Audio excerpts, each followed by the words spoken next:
Ina Podcast.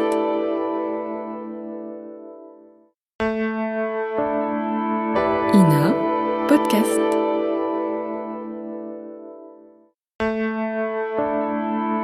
Ina Podcast.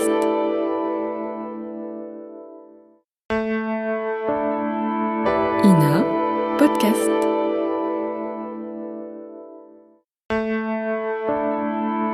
Ina Podcast.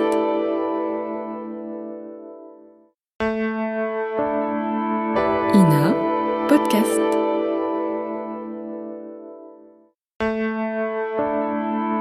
Ina Podcast.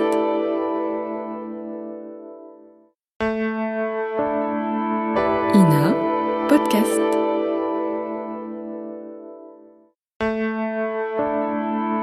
Ina Podcast.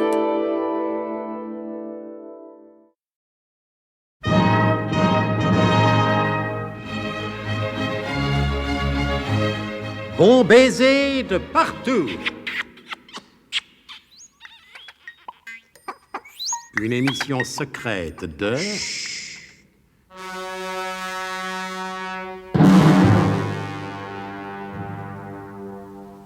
Donc, le biglotron, enfin reconstitué, a répondu au colonel qu'il était fort capable de faire ce qu'on attendait de lui. Oui, mais le fera-t-il? Ah, pourquoi ce soudain scepticisme?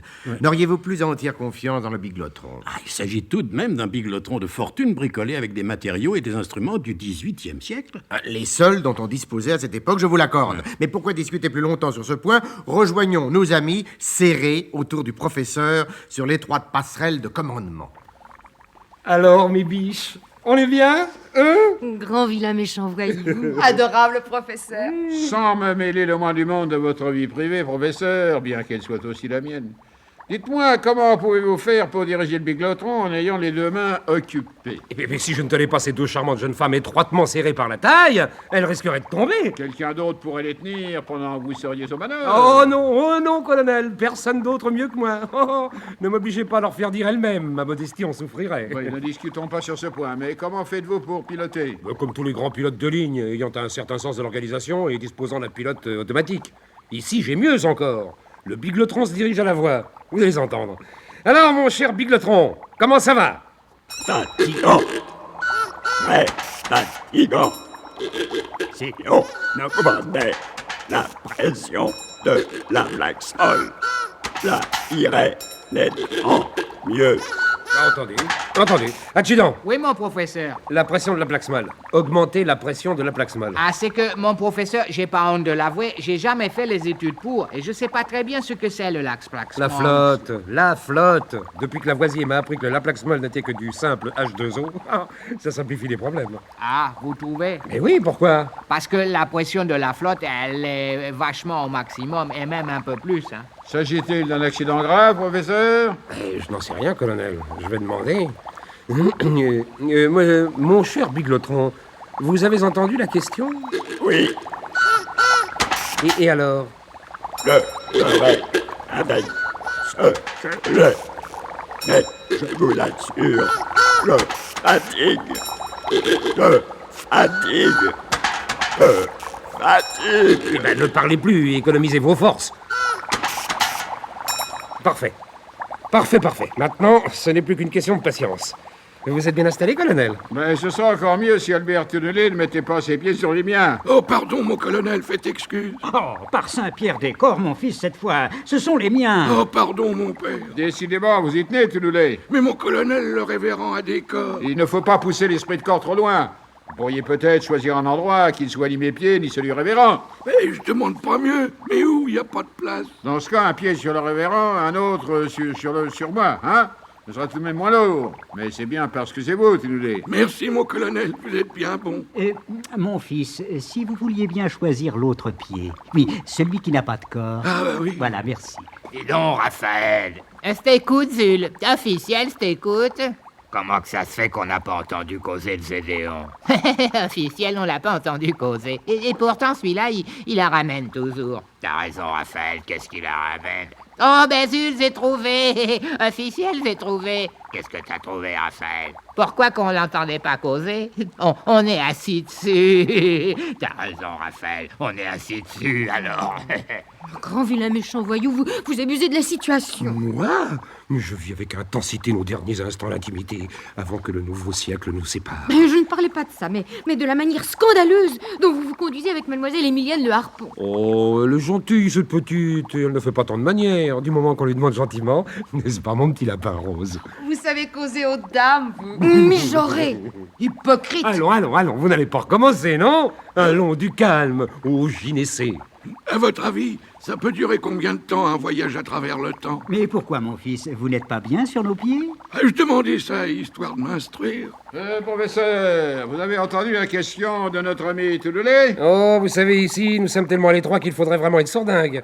J'ai même entendu l'adjudant-dentifrice qui, sous prétexte de vérifier la pression de la plaque molle, a débouché son tonnelet de rhum. Ah, forcément, vous m'avez interdit d'emporter mon tonneau sous prétexte qu'il n'y avait pas assez de place, alors, hein? Oui, professeur, vous n'avez toujours pas répondu à la question de notre ami Albert Touloulet. J'y viens, colonel, j'y viens. Tenez, chère Émilienne, vous qui avez une main de libre, voulez-vous, s'il vous plaît, je vous le demande gentiment, vous voyez, là, prendre la pochette qui est là et m'enlever cette poussière qui m'est tombée juste au coin de l'œil, là. Moi, je veux bien. Vous pensez, professeur? Ah, c'est sans doute une escadrille, vu que sur votre ordre, mon professeur, j'ai poussé la chaudière au maximum. Eh bien, vous l'avez sans doute poussé un peu trop fort. C'est possible, mon professeur, mais moi, en tout cas, je constate une chose, c'est que quel que soit le siècle, et même en période de changement de siècle, c'est toujours le pauvre nègre qu'on met dans la soute à charbon. Alors, pas de racisme, dit Brice. alors. Vous, au moins, Touloulet, ne vous casse pas les pieds. Alors, combien de temps va durer encore ce voyage?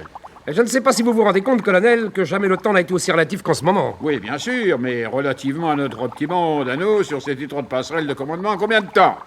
Je ne saurais vous le dire avec certitude. Mais comme vous pouvez le constater vous-même, le brouillard s'est mis de la partie. Oh, oui, alors qu'est-ce qu'il y a comme brouillard? J'arrive plus à voir mes mains dans le charbon. Or, chaque fois que nous avons changé de siècle, cela s'est toujours produit par un brouillard très intense. Le brouillard indique en général un changement de temps. Mais remarque peut-être superflue, mon fils. Quoi, c'est vrai? On change de temps ou on change pas de temps? Donc, si nous sommes dans le brouillard, c'est que nous sommes sur le bon chemin. En principe, oui, colonel. Eh ben, tant mieux. Oui, ce brouillard est tellement épais que c'est à peine si je devine vos traits, mon colonel et fils. Oh, bon, c'est étonnant, puisqu'Albert Touloulet est entre nous deux. Si vous l'avez oublié, c'est que vous avez les pieds beaucoup moins sensibles que vous vouliez nous le faire croire. Oh, mais qu'est-ce que j'aperçois là-bas, mon colonel? Qu'est-ce que j'aperçois? Eh ben, dites-le, Tivris, parce que moi, à part le papillon d'Albert Touloulet, je ne peux rien voir. J'aperçois la tour Eiffel, mon colonel. Alors là, pour sûr qu'on a changé de siècle, puisque j'aperçois la tour Eiffel. Alors, mes amis, je vous en prie, restez calmes. Je comprends votre impatience, mais il est formellement recommandé de ne pas descendre avant l'arrêt complet de l'appareil.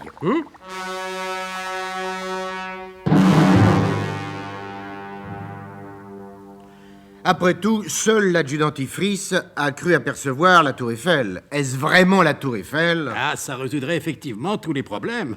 Et c'est bien pourquoi je me méfie. Oui, mais vous, je parie que vous avez lu les épisodes suivants.